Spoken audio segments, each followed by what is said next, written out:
So guys, jadi di sini mau cerita nih ya teman-teman ya, cara aku bawa istri ke Jepang.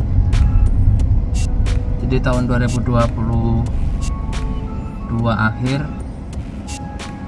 gua pulang ke Indonesia, jalani resepsi pernikahan teman-teman. Terus cuti 1 bulan lah, bulan 1 2023 tepatnya, aku balik lagi ke Jepang. Terus proses untuk bawa istri ke Jepang buat tinggal langsung bersama ya, visa keluarga atau dependent. Nah, di sini aku mau cerita perjalananku buat bawa istri ke Jepang itu gimana. Jadi setelah aku balik ke Jepang, aku siapin persyaratan teman-teman. Dari nanti aku tempelin websitenya di sini. Kalian nanti bisa download ya sekalian persyaratan-persyaratannya gimana. Ini yang pertama, kita perlu persiapkan formulir teman-teman untuk apply visa, nyodorin visa keluarga ke Nyuka. Jadi formulirnya nanti kalian bisa download kayak gini nih, dan bisa download di situ di websitenya. Nanti aku tempelin di deskripsi video ya. Terus kalian perlu pas foto 3x4, foto istri kalian ya 3x4 dengan latar belakang putih. Nanti yang digunakan buat ini nempelin di eligibility.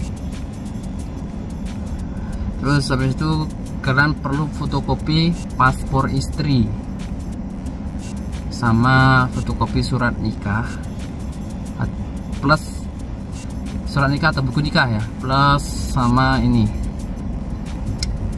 terjemahan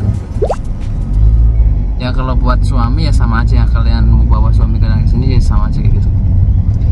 Jadi surat nikah atau akta nikah lah kalau orang bilang ya, kalau yang muslim itu surat nikah.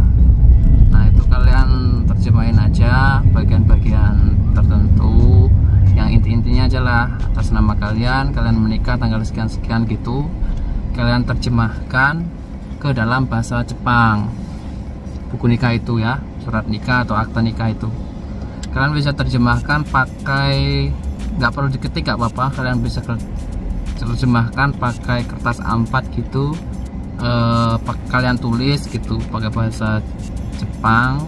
Terus kalau terakhir di bawah kalian bisa cantumin nama terjemah, yang menerjemahkan gitu, nama yang menerjemahkan gitu.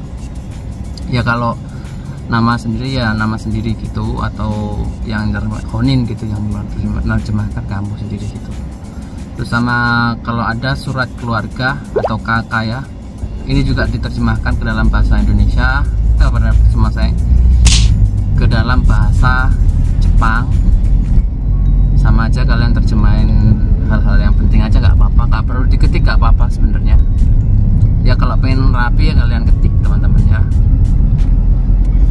Terus berikutnya kalian perlu fotokopi Zario Kartu kita teman-teman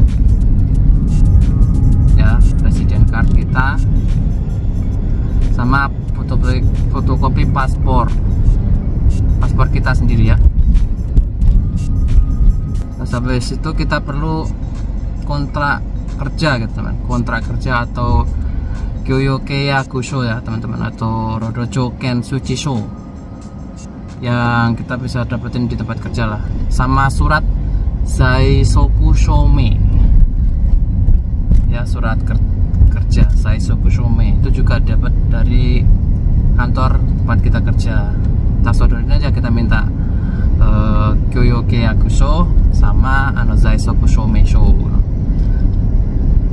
Kalau ada tanda tangan kontrak kerja pasti ada itu teman-teman.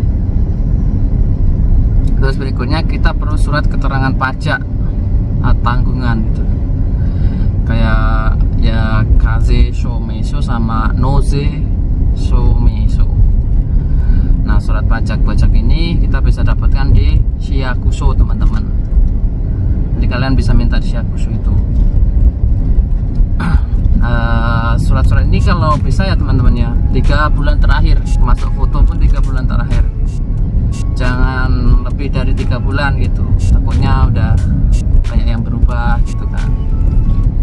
Biasanya berlakunya cuma minimal 3 bulan ke belakang lah, 3 bulan ke sini lah, bukan ke belakang, sorry. Terus habis itu kita sertain aja slip gaji atau bukti pendapatan ya. Kalau ada cancel aja.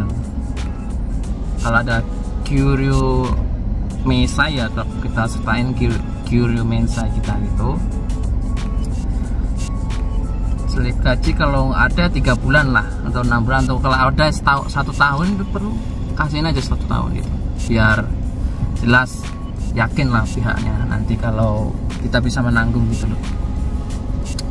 Terus yang terakhir kita perlu amplop teman-teman, amplop yang digunakan untuk mengirim COE atau Certificate of Eligibility punya istri kita ke alamat rumah kita yang di Jepang. Di amplop itu kita tulis nama alamat kita sekalian, terus kita sertakan juga perangko atau kite yang 404 yen. Nah itu kita bisa beli kok di sana, kalian jangan khawatir, kita bisa beli di kantor juga.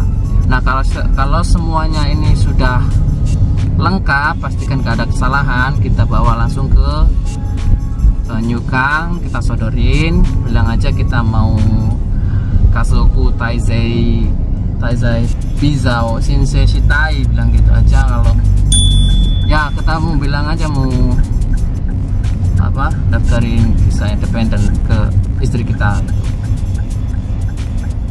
Nah nanti dari pihak Nyukangnya pasti kita dikasih arahan kemana gimana gitu, ikutin aja terus arahannya. Nah kita perlu nunggu berapa lama sampai COE nya datang, itu sekitar ya paling cepat 3 minggu, 2 minggu, 3 minggu sampai 3 bulan teman-teman, tergantung seberapa cepat prosesnya kita ya. Minimal 3 bulanan lah udah jadi gitu, yang paling cepat ya 2 minggu sampai 1 bulan gitu.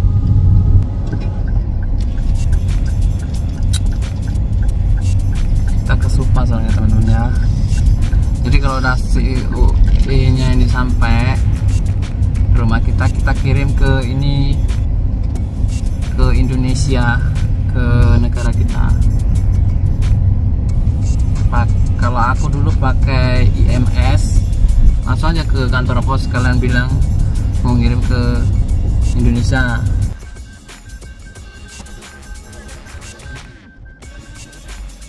Ya kalau COE nya udah sampai, kita kirim ke Indonesia langsung teman-teman. Nah kalau aku dulu pakai jasa IMS, kalian bisa minta langsung lah ke kantor pos paling cepat apa. Kalau aku bilang gitu dulu, paling cepat paling aman Nandeska. Aku pakai jasa IMS, kenapa? Karena nanti kita bisa cek teman-teman itu kemana, paket kita itu sampai mana gitu. Soalnya kalau nggak gitu nggak bisa kita kontrol, kan ini dokumen penting gitu loh, takutnya nyasar gitu. Kalau pakai jasa IMS ini kita bisa tahu kalau di Jepangnya sudah sampai mana, di Indonesianya kalau udah keluar ke Jepang nanti sampai mana, itu kita bisa cek, bahkan sampai di Indonesianya sampai manapun kita bisa cek gitu loh. Jadi kalau pakai IMS ini kan nanti kita dikasih barcode segala macam buat tracking lah paket kita sampai mana gitu. Nah kalau sampai di Indonesia itu biasanya nyetak gitu teman-teman, nggak jalan. Kalau udah sampai di Indonesia sekitaran dekat rumah lah, kita bisa telepon langsung ke pihak pos supaya bisa dikirim langsung ke alamat kita, ke alamat tujuan gitu. Nah kalau sampai di Indonesia si OE nya dah enak teman-teman, nanti di situ tugas istri kita atau suami kita yang di Indonesia buat apply visa di kedutaan segala macam lah gitu, buat pergi ke Jepang gitu. So untuk video kali ini kita sampai di sini aja dulu, karena video kali ini cuma bahas cara ngajuin COE atau visa dependent ke Newcam. Setelah itu sampai di Indonesia nanti gimana, kita sambung di video berikutnya. So nanti di video berikutnya kita bahas dokumen-dokumen apa aja yang diperlukan, prosesnya gimana, kita bahas di video itu ya nanti ya. So sampai jumpa di video berikutnya, semoga bermanfaat. Sampai jumpa.